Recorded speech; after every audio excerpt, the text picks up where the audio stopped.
दोस्तों स्वागत है आप सबका रिग्रेशन के एक और नई वीडियो में। लास्ट वाली वीडियो में हम लोगों ने रिग्रेशन इक्वेशन और रिग्रेशन कोफिशिएंट्स के बारे में पढ़ा था।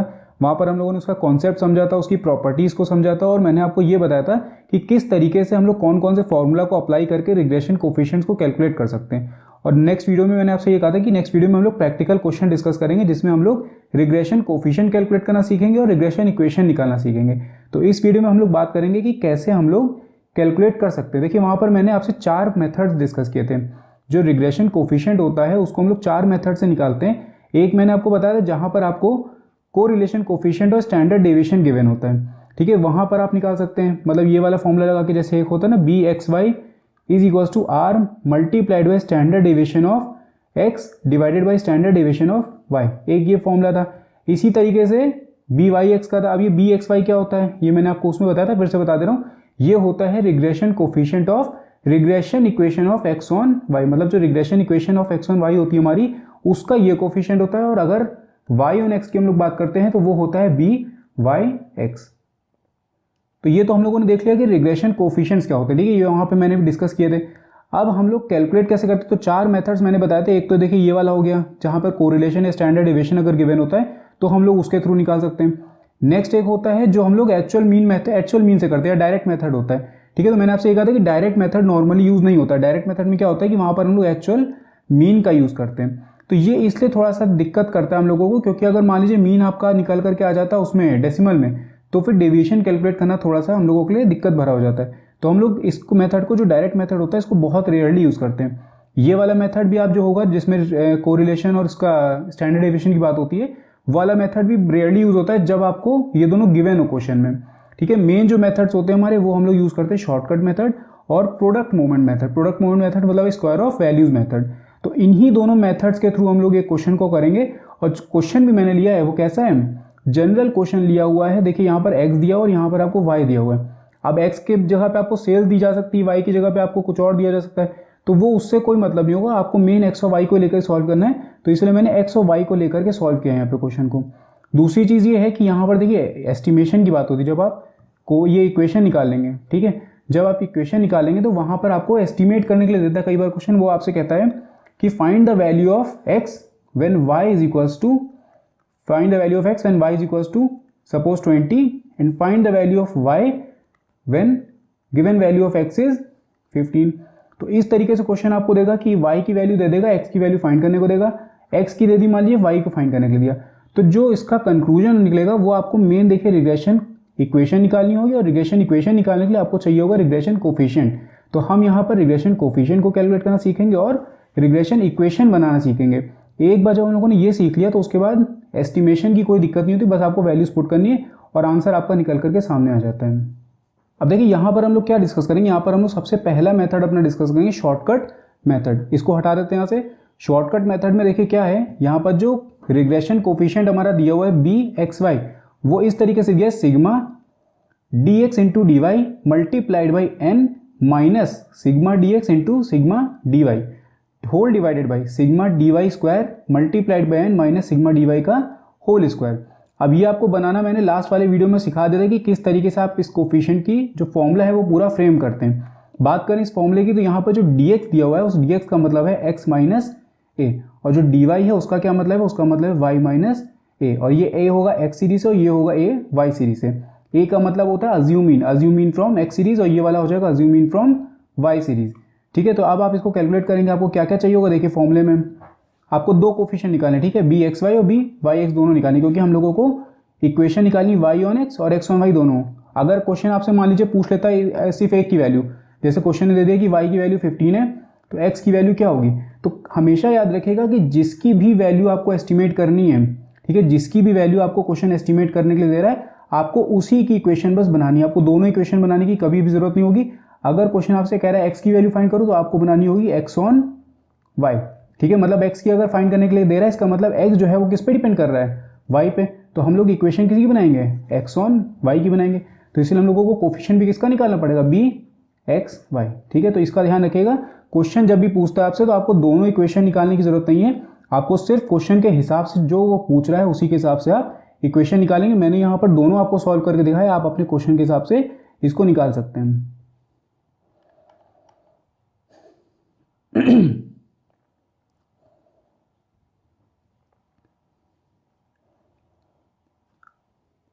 देखिए यहाँ पर हम लोगों को क्या क्या चीज़ें चाहिए। सबसे पहले फॉर्मूले में देख लेते हैं। यहाँ पर लिखा हुआ है sigma d x into d y, तो हम लोगों को एक चाहिए होगा। सबसे पहले तो देखिए डी एक्स चाहिए आपको और आपको चाहिए डी वाई। टेबल की बात कर रहा हूँ मैं, टेबल में आपको क्या क्या चीज़ चाहिए होंगी। तो आपको डी एक्स चाहिए, आपको डी वाई चाहिए, एक आपको चाहिए d x into d y चाहिए, और एक आपको चाहिए डी एक्स स्क्वायर, और एक आपको चाहिए होगा डी वाई स्क्वायर। ठीक है, ये 5 चीज़ें हम लोगों को चाहिए इस फॉर्मूले के अकॉर्डिंग। एक चीज़ और देख लीजिए, यहाँ पर मैंने मीन ऑलरेडी निकाल करके रखा हुआ है। ठीक है, क्योंकि मीन निकालने का कोई मतलब नहीं, मीन का सीधे सीधे फॉर्मूला ही होता है sigma x y divided by n. N हमारा 7 है, तो यहाँ पर मीन जो एक्स का आ जाएगा वो आ जाएगा 5.14, और वाई का जो मीन आएगा वो आएगा 8.17। तो आप इसको खुद भी कैलकुलेट कर सकते हैं, मैंने यहाँ पर ऑलरेडी कैलकुलेट करके रखा हुआ है। बात करें इस टेबल की, देखिए यहाँ पर एक्स और वाई ऑलरेडी गिवन था। हम लोगों ने डी एक्स निकाला, जो अभी मैंने पिछले आपसे बात की, पहले डी एक्स निकाला, डी वाई निकाला। अब डी एक्स कैसे निकालेंगे, एक्स माइनस ए करके। ए हम लोगों ने अज्यूम कर लिया, मान लीजिए 5 को। ठीक है, ये हमारा ए हो गया एक्स सीरीज़ का, और ये हमारा ए हो गया वाई सीरीज़ का। तो यहाँ पर जो हमने किया है, जब हम डी एक्स की बात करें तो डी एक्स में हमने क्या किया है, 2 - 5। ठीक है, यहाँ पर जो -3 लिखा हुआ है वो है 2 - 5, तो ये आ गया -3। उसके बाद 3 - 5, तो ये हो गया -2। उसके बाद 4 - 5 -1। उसी तरीके से बाकी सारी चीज़ें निकाल देंगे। डी वाई में बात करें तो डी वाई में क्या होगा, 12 - 11। ठीक है, ये 12 - 11। आप अज्यूम करने की बात है तो आप कोई भी अज्यूम कर सकते हैं। ठीक है, ये आपके ऊपर डिपेंड करता है कि आप किसको अज्यूम कर रहे हो। तो 12 - 11 हो जाएगा 1, 10 - 11 यानी कि -1, 9 - 11 यानी कि -2। ठीक है, तो मैंने ऑलरेडी कैलकुलेट करके रखा हुआ ताकि इसे वैल्यूज पुट करके आपको निकालने का तरीका बता दूं, क्योंकि अगर ये पूरा कैलकुलेट करने बैठते तो बहुत ज़्यादा टाइम इसमें निकल जाता है। फिर डी एक्स स्क्वायर करना है, तो डी एक्स स्क्वायर सिंपल हम लोगों को क्या करना है, ये जो वैल्यू यहाँ पर आई है इसी को हम क्या कर देंगे, इसका स्क्वायर कर देंगे। मतलब -3 का स्क्वायर किया तो 9, -2 का स्क्वायर किया तो 4, -1 का स्क्वायर किया तो 1। उसी तरीके से जब आप डी वाई में आएंगे तो डी वाई में क्या करना है, 1 का स्क्वायर किया तो 1, -1 का किया तो 1, -2 का किया तो 4। अब हमको क्या करना है, हमको d x into d y करना है। तो d x into d y का मतलब है ये -3 मल्टीप्लाइड बाई दिस वन। ठीक है, -2 मल्टीप्लाइड बाई -1, -1 मल्टीप्लाइड बाई -2। तो यहाँ पर आपकी जो दिख रही है d x into d y.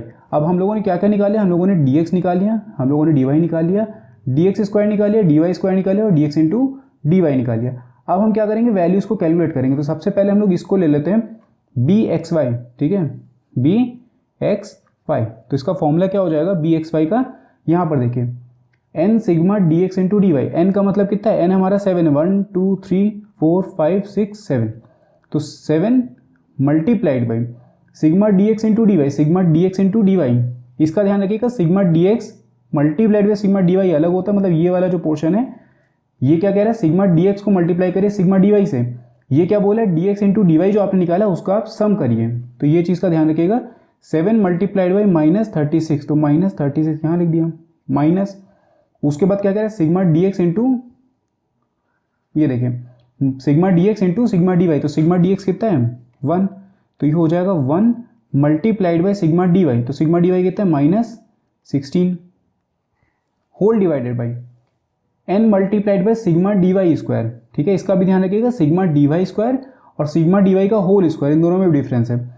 Sigma d y square बोल रहा है आपका कि डी वाई स्क्वायर जो आपने निकाला है उसका आप सम करिए, और ये जो है आपने सिग्मा डी एक्स जो सिग्मा डी वाई निकाला है उसका आप स्क्वायर करने को बोला है। तो देखिए क्या हो जाएगा यहाँ पे n यानी कि 7 multiplied by sigma d y square. तो सिग्मा डी वाई स्क्वायर हमारा कितना है 76, तो ये हो जाएगा 76 माइनस सिग्मा डी वाई का whole square. Sigma d y देखिए कितना है, ये है सिग्मा डी वाई, इसका हमको स्क्वायर करना है यानी कि -16। तो इसको हम सॉल्व कर लेते, क्या हो जाएगा 7 इंटू -36। जब ये करेंगे तो ये आएगा माइनस का 252। और अब देखिए ये माइनस यहाँ का जब बाहर निकलेगा तो ये हो जाएगा प्लस, तो ये हो जाएगा प्लस का 16। डिनोमिनेटर की बात करें तो ये हो जाएगा 7 इंटू 76, तो ये हो जाएगा हमारा 532 माइनस 16 का ये यहाँ पे स्क्वायर लगेगा। ठीक है, 16 का स्क्वायर करेंगे तो ये हो जाएगा 256। अब इसको जब आप सॉल्व करेंगे तो ऊपर आपको मिलेगा माइनस का 236 डिवाइडेड बाई, इसको जब आप करेंगे तो ये आपका आएगा 532 माइनस 256। तो इसको जब हम माइनस करेंगे तो ये हमारा आएगा 276। ठीक है, 276। और जब हम इसको सॉल्व करेंगे तो हमारा आएगा -0.855। अब 0.855 इसको रख सकते हैं आप इसको 0.86 भी कर सकते हैं, कोई दिक्कत नहीं। तो हमारा BXY क्या निकल करके आएगा, BXY हमारा -0.855।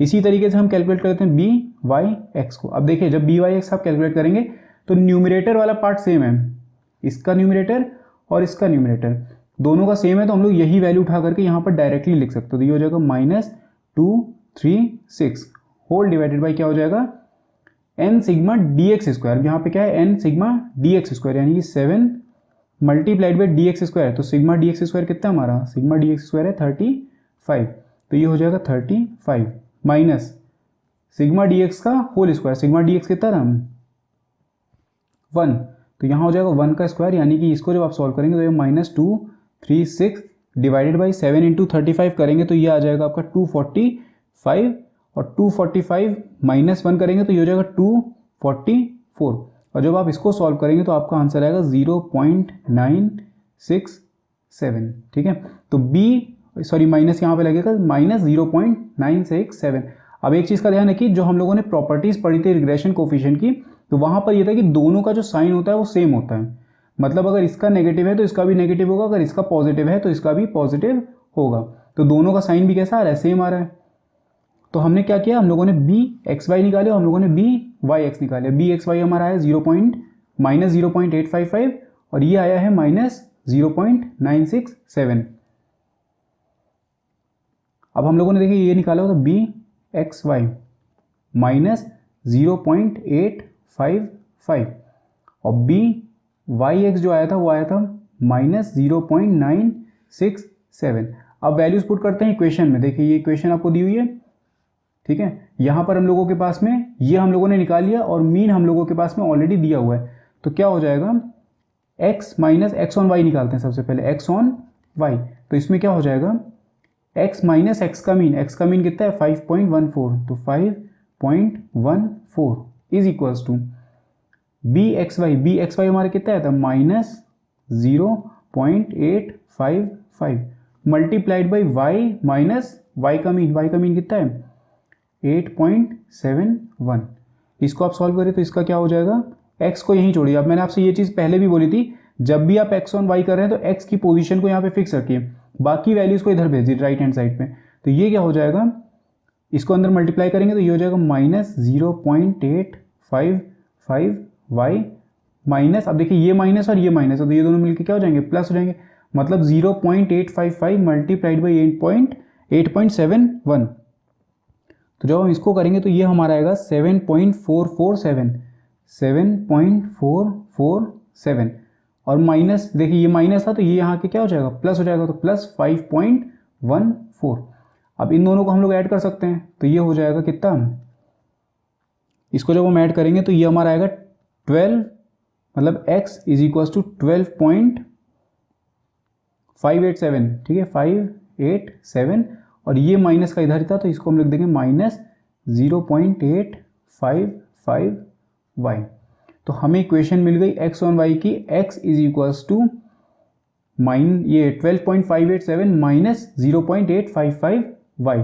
अब देखिए यहाँ पर अगर क्वेश्चन आपसे कहता है कि find the value of x when y is equals to 100, ठीक है, y की वैल्यू अगर 100 होगी तो x की वैल्यू आपसे पूछ रहा है क्या होगी। तो आप सिंपली क्या करेंगे, ये जो 100 है इसको कहाँ पुट कर दीजिए, यहाँ पर, यानी कि ये हो जाएगा x is equals to 12.587 minus 0.855 multiplied by 100, ठीक है। तो जब आप इसको सॉल्व करेंगे तो ये हो जाएगा 12.587 माइनस 85.5। तो y इसकी जो x की वैल्यू आएगी वो क्या आ जाएगी, इसको आप सॉल्व कर लिए तो नेगेटिव वैल्यू दिखेगी आपको, ठीक है। क्योंकि ये जब देखिए नेगेटिव का मतलब है कि एक बढ़ रहा है तो एक कम हो रहा है। कोरिलेशन जब जो हमारा वो होता है, जब BXY और BYX ये दोनों जब नेगेटिव आ रहे हैं तो इसका मतलब हमारा कोरिलेशन कोफिशिएंट कैसा होगा, नेगेटिव होगा। तो इसका मतलब है कि अगर एक वैल्यू बढ़ रही है तो दूसरी वैल्यू क्या हो रही है, गिर रही है। तो इसीलिए जब हम लोगों ने देखिए y को 100 लिया तो हमारी x जो थी वो नेगेटिव आ गई। आप इसको सॉल्व करेंगे तो आपकी x की वैल्यू वहाँ पर निकल करके आ जाएगी। इसी तरीके से हम लोग निकाल लेते हैं BYX वाली, मतलब हम लोग y की इक्वेशन को सॉल्व कर लेते हैं। तो y की जो इक्वेशन आएगी वो क्या हो जाएगी, y माइनस y का मीन यानी कि 8.71 is equals to b y x हमारे कितना था minus 0.967 multiplied by x minus x का मीन यानी कि 5.14। तो जब इसको हम सॉल्व करेंगे तो क्या हो जाएगा, y को यहीं पे रखेंगे, y इज इक्वल्स टू इसको अंदर मल्टीप्लाई कर लेते हैं, माइनस 0.967 मल्टीप्लाइड बाई एक्स यानी कि माइनस का 0.967 एक्स। ठीक है, अब ये माइनस और ये माइनस प्लस हो जाएंगे तो माइनस 0.967 मल्टीप्लाइड बाई 5.14। तो जब आप इसको सॉल्व करेंगे तो ये आपका आएगा 4.97 और प्लस, अब ये माइनस था यहाँ पे तो इसको जब आप राइट हैंड साइड पे भेजेंगे तो ये क्या हो जाएगा, प्लस हो जाएगा, तो ये प्लस 8.71। इसको जब आप सॉल्व करेंगे तो y इज इक्वल्स टू क्या निकल करके आएगा, y होगा 8, ये हो जाएगा 8 और 4 8 और 4 12 और ये आपका निकल करके आएगा 13.68। ठीक है, 13.68 माइनस 0.967 x। ठीक है, तो अब अगर आपको क्वेश्चन देता है x इज इक्वल्स टू 10 तो find the value of y, तो आप y की वैल्यू को आराम से इजीली फाइंड कर सकते हैं। x की वैल्यू को सीधे उठा करके यहाँ पर आप पुट करेंगे और आपकी y की जो वैल्यू है वो कैलकुलेट होकर के निकल करके आ जाएगी। तो हम लोगों ने ये देख लिया कि हम लोग किस तरीके से शॉर्टकट मेथड का यूज़ करते हैं अपनी रिग्रेशन इक्वेशन और रिग्रेशन कोफिशिएंट को कैलकुलेट करने के लिए। अब हम लोग देख लेते हैं प्रोडक्ट मूवमेंट मेथड की अगर हम लोग बात करते हैं तो कैसे निकालेंगे। प्रोडक्ट मूवमेंट मेथड में भी फॉर्मूला सेम रहता है, बस जहाँ पे dx था, जहाँ पर आपको dx दिख रहा था वहाँ पर क्या हो जाएगा, x हो जाएगा, मतलब फॉर्मूले को आप कैसे कन्वर्ट कर रहे हो, और जहाँ पर dy था वहाँ पर क्या हो जाएगा, y हो जाएगा। और ये x और y का क्या मतलब है, यही है। ठीक है, यहाँ पर कोई भी तरीके की प्रोडक्ट मूवमेंट में लोग वो नहीं निकालते, डेविएशन नहीं निकालते, डायरेक्टली हम लोग उसको सॉल्व करते हैं। तो अब यहाँ पर करके देख लेते हैं हम लोग। यहाँ पर देखिए क्या क्या चीज़ें हैं, यहाँ पर आपको सिग्मा एक्स वाई चाहिए। सिग्मा एक्स तो हमारे पास देखिए ऑलरेडी है, ये सिग्मा एक्स है और सिग्मा वाई है, तो सिग्मा एक्स और सिग्मा वाई तो हमने ऑलरेडी निकाल रखा है। हम लोगों को क्या चाहिए, एक्स वाई, मतलब इन दोनों को मल्टीप्लाई करना पड़ेगा, साथ में हमें उसका स्क्वायर करना पड़ेगा, मतलब वाई का स्क्वायर करना पड़ेगा और हम लोगों को एक्स का भी स्क्वायर करना है। ये देखिए, अब देखिए इस तरीके की हमारी टेबल बनेगी। यहाँ पर एक्स दिया हुआ है, वाई दिया हुआ है, एक्स स्क्वायर हम लोगों ने निकाल लिया, वाई स्क्वायर निकाल लिया और एक्स इंटू वाई निकाल लिया। अब हम लोगों को क्या करना है, फॉर्मूला में ये जो वैल्यूज हैं इनको पुट करना है। तो मतलब बी एक्स वाई की जब हम वैल्यू निकालेंगे तो B x Y is equals to क्या हो जाएगा, N into sigma x Y, मतलब sigma x Y multiplied by N. तो एन कितना था हमारा 7 था, multiplied by sigma x Y यानी कि ये हो जाएगा 280, तो हो जाएगा 280 minus sigma x into sigma y, तो सिग्मा एक्स हमारा 36 इंटू सिग्मा वाई यानी कि 61 होल डिवाइडेड बाई क्या हो जाएगा, n sigma y square. N sigma y square का मतलब हो जाएगा 7 multiplied by sigma y square. Sigma y square is 571, तो ये हो जाएगा 571 माइनस सिग्मा वाई का होल स्क्वायर। तो सिग्मा वाई का होल स्क्वायर कितना हो जाएगा, 61 का होल स्क्वायर।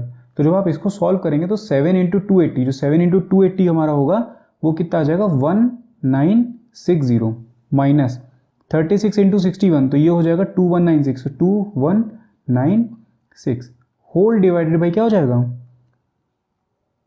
571 इंटू 7, तो 571 इंटू 7 जब हम करेंगे तो ये हमारा निकल करके आएगा 3997 माइनस 61 का स्क्वायर होता है 3721, तो ये हो जाएगा 3721। इसको सॉल्व कर लेते हैं। तो ऊपर जब आप सॉल्व करेंगे न्यूमरेटर पार्ट में, तो न्यूमरेटर पार्ट में आपको मिलेगा माइनस का 236। देखिए वही जो पिछले हम लोगों ने पिछला भी सॉल्व किया था पिछले मेथड से, शॉर्टकट मेथड से, तो उसमें न्यूमरेटर में हम लोगों को यही मिला था माइनस 236 डिवाइडेड बाई, डिवाइड इसको कैसे करेंगे, जब ये माइनस करेंगे तो आपका निकल करेगा 276, और जब आप इसे सॉल्व करेंगे तो आपका आंसर वही आएगा माइनस का 0.855। ठीक है, तो ये हम लोगों ने जब बी एक्स वाई निकाला तो हमारा सेम वही आ रहा है, जब हम लोगों ने शॉर्टकट मेथड से जो किया था सेम वही हम लोगों का निकल करके आ रहा है। बी वाई एक्स चेक कर लेते हैं, बी वाई एक्स, तो बी वाई एक्स में न्यूमरेटर पार्ट सेम होगा, तो यानी कि ऊपर हो जाएगा माइनस का 236 डिवाइडेड बाई क्या हो जाएगा, डिवाइड इसको हम लोग करेंगे n into sigma x square. ये देखें n into sigma x square यानी कि 7 into sigma x square 220, 220 minus sigma x का होल स्क्वायर, सिग्मा एक्स का होल स्क्वायर यानी कि 36 का होल स्क्वायर, ये हो जाएगा, तो ये हो जाएगा माइनस का 236 होल डिवाइडेड बाई, जब 7 इंटू 220 करेंगे तो हम लोगों को मिलेगा 1540 माइनस 36 का स्क्वायर हो जाता है 1296, तो 2.96। इसको सॉल्व करेंगे तो ये हो जाएगा माइनस का 236 डिवाइडेड बाई, इसको जब आप काटेंगे तो ये हो जाएगा आपका 244, ठीक है 244। देखिए वही सेम, और जब इसको सॉल्व हम करेंगे तो ये हमारा निकल करके आएगा माइनस का 0.967। जो अभी हम लोगों ने लास्ट क्वेश्चन में देखा था, जो हम लोगों का BXY निकल करके आया था, वो सेम वही यहाँ पे निकल के गया है। और जो हम लोगों ने पिछले क्वेश्चन में, पिछले उसमें मेथड से BYX निकाला था, वही सेम BYX हम लोगों का यहाँ पर निकल कर गया है। दूसरी चीज़, यहाँ पर मीन तो सेम ही रहेगी क्योंकि वो जो क्वेश्चन है वो सेम है, तो जब आप इक्वेशन बनाएंगे तो वो इक्वेशन भी कैसी निकलेगी, सेम निकलेगी। तो हम लोगों ने ये देख लिया कि चाहे आप शॉर्टकट मेथड से करो, चाहे आप प्रोडक्ट मूवमेंट मेथड से करो, आपका आंसर जो होगा वो सेम होगा। अब यहीं पर अगर कोरिलेशन कोफिशिएंट की बात करें, अगर आपको क्वेश्चन दे देता है निकालने के लिए, तो आप कैसे निकालेंगे, R is equals to under root of BXY यानी कि माइनस का 0.855 मल्टीप्लाइड बाई BYX यानी कि माइनस 0.967। ये जब आप करेंगे तो आपको क्या मिल जाएगा, कोरिलेशन कोफिशिएंट। अब एक चीज़ का ध्यान रखिएगा, जब आप माइनस माइनस करेंगे तो ये हो जाएगा आपका प्लस अंदर, लेकिन जब आप कोरिलेशन का आंसर लिखेंगे तो वो लिखेंगे माइनस में, ठीक है। इस चीज़ का ध्यान आपको रखना है। बाकी हम लोगों ने देख लिया कि हम लोग किस तरीके से रिग्रेशन कोफिशिएंट को कैलकुलेट करते हैं और किस तरीके से हम लोग इक्वेशन को फ्रेम करते हैं, और इक्वेशन फ्रेम करने के बाद अगर आपको क्वेश्चन दे देता है एस्टिमेट करने के लिए, तो आप वो भी आराम से कर सकते हैं। मतलब अगर आपको यही चीज़ का ध्यान रखिएगा कि जब भी आपको उसकी अगर x की वैल्यू फाइंड करने को दे रहा है, तो जिस भी वेरिएबल की वैल्यू आपको फाइंड करने को दे रहा है, आपको उसी की वो बनानी, इक्वेशन बनानी। मतलब अगर x की वैल्यू दे रहा है कि x की वैल्यू फाइंड करिए, तो आप इक्वेशन बनाएंगे x ऑन y की। अगर आपको बोल रहा है कि y की वैल्यू फाइंड करिए, तो आप वो जो इक्वेशन बनाएंगे वो किसकी बनाएंगे, y ऑन x की, ठीक है। उसी के हिसाब से आप कोफिशिएंट निकालेंगे। अगर आप इक्वेशन बना रहे हैं x ऑन y की, तो आप कोफिशिएंट कैलकुलेट करेंगे BXY, और अगर आप इक्वेशन निकाल रहे हैं y ऑन x की, तो आप जो कोफिशिएंट यूज़ करेंगे वो करेंगे BYX। तो ये हम लोगों ने देख लिया। कोई भी तरीके का डाउट हो आप कमेंट सेक्शन में मुझसे पूछ सकते हैं। बाकी टेलीग्राम का लिंक भी मैंने दिया हुआ डिस्क्रिप्शन में, वहाँ पर मैसेज करके मुझसे पूछ सकते हैं। वीडियो अगर पसंद आया तो उसको लाइक करना मत भूलिएगा, चैनल को सब्सक्राइब कर दीजिएगा। मैं मिलता हूँ फिर आपसे नेक्स्ट वीडियो में। Thank you.